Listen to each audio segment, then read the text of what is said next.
cleaning for MercoEco, MercoMax, touchscreen or timer bars.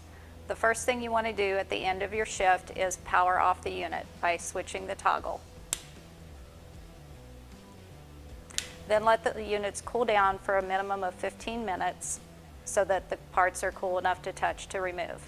Now that the units have cooled down, we can take all of the removable parts out, and you can take those to the dishwasher or your 3-compartment sink.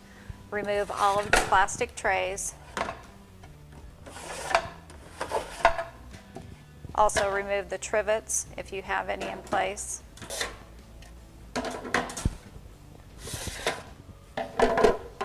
On the MercoMax models, there will be air diffuser as well as potentially tray seals. So the tray seals you remove by raising the clip and sliding them out.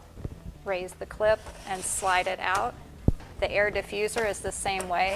It has a clip and the entire air diffuser comes out. The clip raises up and slides out.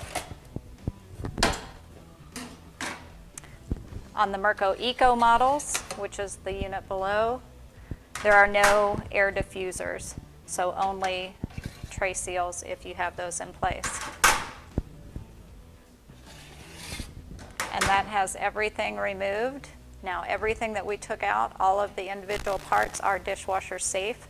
Anything that's removable on a Merco product can go in the dishwasher or your 3-compartment sink. The next thing we're going to do is take a cleaning cloth and hot soapy water.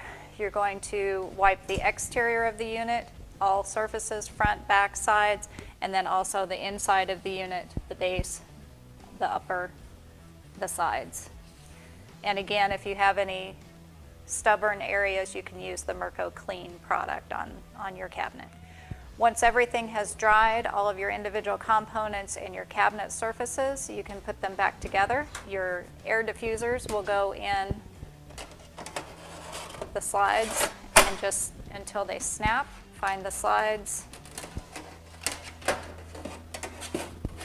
push until it clips, and then you reinstall your tray seals the same way. Make sure you've got them on the slides on each side,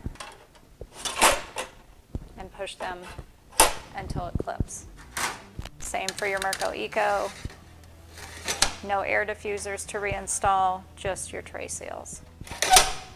And then you can put your trays back in place, trivets if you had them, and be ready for your next shift.